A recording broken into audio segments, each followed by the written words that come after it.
Good morning, Shubprabhat. Hello and welcome everyone. This is Alamin Rahman. You are watching the Way of Solution, West Bengal #1 study channel in partnership with Unacademy. সকলকে স্বাগত। আজ 21 জুনের সাম্প্রতিক ঘটনা নিয়ে আলোচনা করব। প্রথম থেকে শেষ পর্যন্ত দেখার চেষ্টা করবে। প্রতিদিন সকাল 7টায় এই টাইমে প্রকাশিত হয় কারেন্ট অ্যাফেয়ার্স। এছাড়া আমাদের চ্যানেলে যে ক্লাসগুলি হয় সেগুলির টাইমিং তুমি দেখতে পাচ্ছ। Free class Monday to Saturday প্রত্যেকে পার্টিসিপেট করার চেষ্টা করবে। অ্যান্ড TWS একাডেমি, যেখানে আমি রেলওয়ে পরীক্ষা প্রস্তুতির ক্লাস করিয়ে থাকি। So do subscribe TWS academy. যদি তুমি নতুন হয়ে থাকো ইউটিউবে সার্চ করলেই পেয়ে যাবে। আমার আজকের প্রথম প্রশ্ন দেখার চেষ্টা করো। 75তম জাতিসংঘের সাধারণ পরিষদের রাষ্ট্রপতি হিসেবে বা প্রেসিডেন্ট হিসেবে কে নির্বাচিত হয়েছেন? 75তম জাতিসংঘের সাধারণ পরিষদের 75th রাষ্ট্রপতি হিসেবে কে নির্বাচিত হয়েছেন? Right answer is Volkan Bozkir. Option B is the right answer. Volkan Bozkir নামটা মনে রাখবে। Turkish diplomat Volkan Bozkir has been elected president of the 75th session of the UN general assembly. জাতিসংঘের সাধারণ পরিষদের 75তম রাষ্ট্রপতি হিসাবে নির্বাচিত হয়েছেন ভোলকান বোজকির। নেক্সট কোশ্চেন, সম্প্রতি কোন IIT প্রতিদিন 25,000 মাস্ক প্রস্তুত করার ঘোষণা দিয়েছে? ডিউ টু কোভিড-19 সিনারিও, এই পরিপ্রেক্ষিতে কিন্তু কোন IIT 25,000 মাস্ক প্রস্তুত করার ঘোষণা দিয়েছে এবং যেখানে যে মাস্কগুলো তারা উৎপাদন করবে, প্রডিউস করবে, সেখানে মেনলি N95 এবং 1919 মাস্কের প্রতি ফোকাস করা হবে। Right answer IIT Kanpur. ডিটেলে দেখি, Indian institute of technology IIT Kanpur is going to produce 25,000 N95 and N99 grade face mask per day. 25,000 mask তৈরির সিদ্ধান্ত নিচ্ছে। টু কন্ট্রিবিউট, অবদান রাখতে, to the countries collective effort to fight the COVID-19 pandemic. এই COVID-19 মহামারীর বিরুদ্ধে দেশ যেভাবে লড়ছে তাতে সামিল হতে বা অংশগ্রহণ করতে IIT কানপুর এই সিদ্ধান্তটা নিয়েছে। So very good initiative, do like everyone. কোন রাজ্য সরকার কোভিড কেয়ার হোম স্থাপনের ঘোষণা দিয়েছে? কোভিড কেয়ার হোম স্থাপনের ঘোষণা দিয়েছে। নামটা মনে রাখবে যে COVID care home. Okay, COVID care home. Right answer Odisha. ডিটেলে দেখো, the announcement was made by chief minister নবীন পটনায়ক। ওড়িশার মুখ্যমন্ত্রী নবীন পটনায়ক এই ঘোষণাটা দিয়েছেন।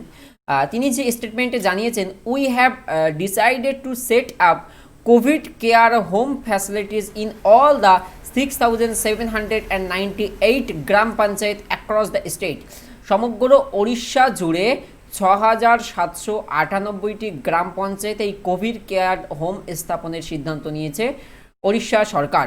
About 10 to 20 people can stay each home, যেখানে একটা এরকম হোমে কিন্তু 10 থেকে 20 জন মানুষ স্টে করতে পারবে। কোভিড কেয়ার হোম, যে হোমের মধ্যে মূলত কোভিড পেশেন্টদেরকে তাদেরকে চিকিৎসা বা তাদেরকে কিন্তু সুরক্ষা প্রদান করে রাখা হবে। ওকে, সো এই সিদ্ধান্ত নিয়েছে ওড়িশা সরকার। দ্বিতীয় বিশ্বযুদ্ধের অর্থাৎ সেকেন্ড ওয়ার্ল্ড ওয়ারের 75তম বিজয় দিবসের কুচকাওয়াতে অংশ নিতে ভারত কোন দেশের সামরিক বাহিনী পাঠাবে? মন দিয়ে শোনো, 75তম দ্বিতীয় বিশ্বযুদ্ধের বিজয় দিবস, তো সেই উপলক্ষে কুচকাওয়াজ হবে। তো সেখানে পার্টিসিপেট করতে ভারতবর্ষ পার্টিসিপেট করছে এবং কোন দেশে ভারত এই আমাদের সামরিক বাহিনী পাঠাবে? তো right answer is, dear student, Russia. Option C is the right answer. মূলত রাশিয়ার মস্কোতে এই দ্বিতীয় বিশ্বযুদ্ধের 75তম বিজয় দিবসের অনুষ্ঠানটা হবে। এই কোশ্চেনটা খুবই গুরুত্বপূর্ণ হবে, তোমরা মনে রাখবে। India will send its tri-service contingent to take part of the 75th victory day of parade of World War II in Moscow, Russia. কোথায়? এটা হচ্ছে মস্কো, রাশিয়াতে। ওকে, অ্যান্ড এখানে জেনে রাখো কবে হবে এটা। ওয়ার্ল্ড ওয়ারের বিজয় দিবসটা কবে? 24 June 2020, 24 June 2020 in Moscow on the 75th anniversary of the victory in the second world war. বোঝা গেছে? তো এর জন্য এই কুচকাওয়াজে অংশগ্রহণ নিতে মূলত ভারত রাশিয়াতে আমাদের সামরিক বাহিনী পাঠাবে। ব্রিটিশ পেট্রোলিয়াম, যেটাকে আমরা সংক্ষেপে BP দিয়ে ঘোষণা করে থাকি, ব্রিটিশ পেট্রোলিয়াম সংস্থা কোথায় গ্লোবাল বিজনেস সার্ভিস সেন্টার চালু করতে যাচ্ছে? মানে একটা সার্ভিস সেন্টার চালু করতে যাচ্ছে, যার মাধ্যমে অবশ্যই কর্মসংস্থান বাড়বে। তো dear students, right answer is Pune, মহারাষ্ট্রের মধ্যে পড়ছে। British Petroleum BP India is planning to set up a global business service center in Pune and hire 2000 people for the same। এই কাজের জন্য বা এই ব্রিটিশ পেট্রোলিয়ামের পুনের যে সার্ভিস সেন্টার হবে এখানে কিন্তু 2000 কিন্তু কর্মী নিয়োগ করা হবে। ওকে, এমনটাই জানানো হয়েছে। আর সম্প্রতি এয়ার ভেন্টি অ্যাপ কোথায় চালু করা হয়েছে, খুব গুরুত্বপূর্ণ এবং কনসেপচুয়াল অ্যাপ, এটা তোমরা মনে রাখবে। সম্প্রতি এয়ার ভেন্টি অ্যাপ কোথায় চালু করা হয়েছে, মূলত কোভিড-19-এর জন্যই। Right answer Mumbai. আমরা যদি ডিটেলে দেখি, municipal corporation of greater Mumbai MCGM has launched a mobile application Air Vanti. কী কাজে এয়ার ভেন্টি বা এয়ার ভেন্টি অ্যাপ ইনস্টল থাকলে কী তথ্য জানা যাবে? এই অ্যাপের মাধ্যমে মেনলি ইনফরমেশন পাওয়া যাবে বা তথ্য পাওয়া যাবে যে কতগুলো আইসিইউ বেডস ফাঁকা আছে, কতগুলো ভেন্টিলেটর অ্যাভেলেবেল রয়েছে। সো এই সমস্ত তথ্য পাওয়া যাবে। এর আগেও কিন্তু এই ইনিশিয়েটিভটা নিয়েছিল কেজরিওয়াল সরকার, অর্থাৎ দিল্লি গভর্নমেন্ট কিন্তু এর আগে এইরকম একটা অ্যাপ লঞ্চ করেছিল। নেক্সট, কোন দেশ জাতিসংঘ সুরক্ষা কাউন্সিল এর অস্থায়ী সদস্য হিসেবে নির্বাচিত হয়েছে? খুব মন দিয়ে দেখবে এই কোশ্চেনটা, ইন্টারন্যাশনাল অ্যাফেয়ার্সের মধ্যে থেকে। Right answer all of the above. আমাদের ভারত তো বটেই, ওপরের সবগুলো যেমন আয়ারল্যান্ড, মেক্সিকো, ভারত প্রত্যেকেই অস্থায়ী সদস্য হিসেবে নির্বাচিত হয়েছে। ডিটেলে দেখো, India formally elected as a non permanent member, অস্থায়ী মেম্বার হিসেবে, অফ ইউএন সিকিউরিটি কাউন্সিল, অর্থাৎ আমাদের জাতিসংঘের সুরক্ষা কাউন্সিলের অস্থায়ী সদস্য নির্বাচিত হয়েছে ভারত। কতদিনের মেয়াদে? 2 বছরের জন্য ভারতবর্ষ এই অস্থায়ী সদস্য হিসেবে যুক্ত হয়েছে, 2 ইয়ার। ক্লিয়ার প্রত্যেকের? নেক্সট আমরা জানি আনএকাডেমি WBPSCর মাধ্যমে তো তোমরা যে কোনো সরকারি চাকরির পরীক্ষার ঘরে বসে প্রিপারেশন নিতে পারবে। গতকালই রেলওয়ে NTPCর জন্য বা রেলের পরীক্ষার জন্য একটা আপডেট এসেছে ভেন্ডার সিলেকশন নিয়ে, এবং হোপফুলি খুব দ্রুতই কিন্তু ভেন্ডার সিলেকশন হয়ে যাবে, তারপরেই তোমাদের পরীক্ষার কিন্তু এক্সাম ডেট তোমরা জানতে পারবে। তো সেই কারণে তোমাদের লক্ষ্য যদি থাকে NTPC, রেলওয়ে গ্রুপ ডি কিংবা WBP, সেক্ষেত্রে তোমরা কিন্তু আনএকাডেমিতে যুক্ত হতে পারো। সেক্ষেত্রে তোমরা WBPSCতে সাবস্ক্রিপশন নেবে, তার মাধ্যমে কিন্তু তোমরা তোমাদের প্রিপারেশনটা করতে পারবে। এছাড়া অল এক্সামের জন্য একটা ব্যাচ লঞ্চ করা হয়েছে, জেনারেল কম্বাইন্ড ব্যাচ, যেটা 31 ডিসেম্বর 2020-তে শেষ হবে। দীর্ঘ 6 মাস ব্যাপী একটা ব্যাচ। তো তোমরা অবশ্যই প্রত্যেকে পার্টিসিপেট করতে পারো এই ব্যাচটাতে। প্রত্যেক স্যারের থেকে PDF বা স্টাডি মেটেরিয়াল পেয়ে যাবে, প্রত্যেক স্যার তোমাকে গাইড করবেন, এবং লাইভ ফ্রম হোম তুমি তোমার বাড়ি থেকে কিন্তু লাইভ ক্লাসগুলো অ্যাক্সেস করতে পারবে। এই সমস্ত স্যারের ক্লাসই তুমি করতে পারবে। এই কোডটা ব্যবহার করো, আলামিন 9 আমিন, সেক্ষেত্রে তোমরা কিন্তু আরও 10% ছাড় পেয়ে যাবে। ওকে, সো ইউজ দ্য কোড। চেষ্টা করবে 1 বছরের সাবস্ক্রিপশন নেওয়া, 7000 ইনিশিয়ালি শো করবে, কুপন কোড অ্যাপ্লাই করো, 6300-তে কিন্তু প্রত্যেকেই সাবস্ক্রিপশন নিতে পারবে। দৈনিক খরচ আসবে 17 টাকার মতো, যেটা প্রত্যেকে অ্যাফোর্ড করতে পারবে। নেক্সট, JSW সিমেন্ট এর ব্র্যান্ড অ্যাম্বাসাডার হিসেবে সম্প্রতি কারা নিযুক্ত হয়েছেন? কারা? তার মানে 2জন নিযুক্ত হয়েছেন। কে? Right answer is Sourav Ganguly এবং Sunil Chhetri. Both B and C is the right answer. JSW has selected ex-cricketer presently BCCI President Sourav Ganguly and National Football Team Bengaluru FC's Captain Sunil Chhetri as its new brand ambassador. Okay, clear প্রত্যেকের? যারা এখনও ক্লাসটিতে like করোনি অবশ্যই কালো বাটনটাকে blue করে দাও, do like. Next, চীনের great ওয়াল motor সংস্থা। গ্রেট ওয়াল হচ্ছে একটা মোটর কোম্পানি, অর্থাৎ যে কার কোম্পানি। তো এই মোটর সংস্থা সম্প্রতি ভারতের কোন রাজ্যের সঙ্গে মৌ স্বাক্ষর করেছে? মৌ কথার অর্থ হচ্ছে memorandum of understanding.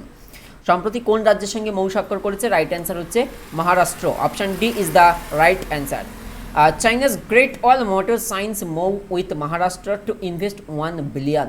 Okay, USD $1 billion কিন্তু ইনভেস্ট করতে যাচ্ছে মহারাষ্ট্রে। নোবেল পুরস্কার বিজয়ী কাজুও ইশিগুরো নতুন উপন্যাসটির নাম কি? Right answer. এই জায়গায় তোমাদেরকে জানিয়ে রাখি, নোবেল পুরস্কার বিজয়ী কাজুও ইশিগুরো হচ্ছেন 2017-এ সাহিত্যে তার অবদানের জন্য তিনি নোবেল পুরস্কার পেয়েছেন। আচ্ছা, এখানে আমি চলো ডিয়ার স্টুডেন্টস হোমওয়ার্কের কোশ্চেনটা দিয়ে রাখি। প্রথম হোমওয়ার্কের কোশ্চেন হচ্ছে নোবেল পুরস্কার কবে ফার্স্ট দেওয়া হয় বা কবে প্রবর্তিত হয়? প্রথম কবে প্রবর্তিত হয়? এবং তোমরা জানবে এবছর যেমন দেখবে অভিজিৎ বিনায়ক বন্দ্যোপাধ্যায় স্যার কিন্তু অর্থনীতিতে নোবেল পুরস্কার পেয়েছেন। ওকে, সো প্রথম কবে প্রবর্তিত হয় এটা আমাকে জানাবে। অ্যান্ড সেকেন্ড কোশ্চেন হচ্ছে, এই প্রথম যখনই প্রবর্তিত হয় সেই সময় কিন্তু অর্থনীতিতে নোবেল পুরস্কার দেওয়া হতো না, পরবর্তীতে এই অর্থনীতিটা ইনক্লুড হয়েছে। তাই আমার প্রশ্ন হচ্ছে কত সাল থেকে বা কবে থেকে অর্থনীতিতে বা ইকোনমিক্সে নোবেল পুরস্কার দেওয়া শুরু হয়েছে বলো। দুটো প্রশ্ন, প্রথম কবে এবং কবে ইকোনমিক্সটা ইনক্লুড হয়,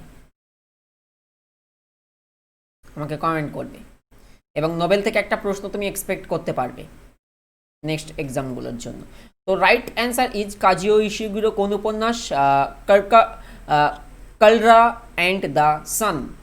option C is the right answer. Nobel prize winner 2017 Kazuo Ishiguro, Japan born British author, will release his new novel, তার নতুন উপন্যাস Klara and the Sun. So hopefully তোমরা নামটা মনে রাখবে।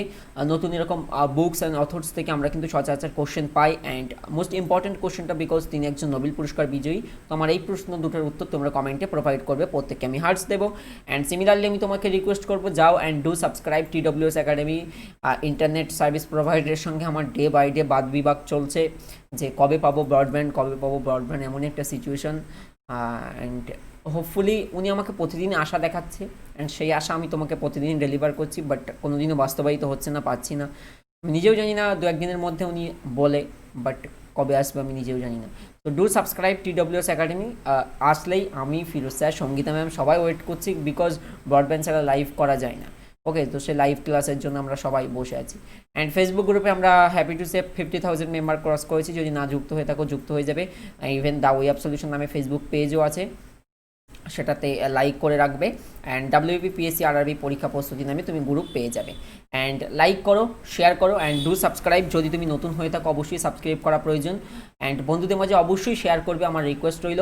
বাড়ির বাচ্চাদেরও দেখার জন্য অনুপ্রাণিত করতে পারো। Thank you so much for watching till end, ready to fight for competitive exam.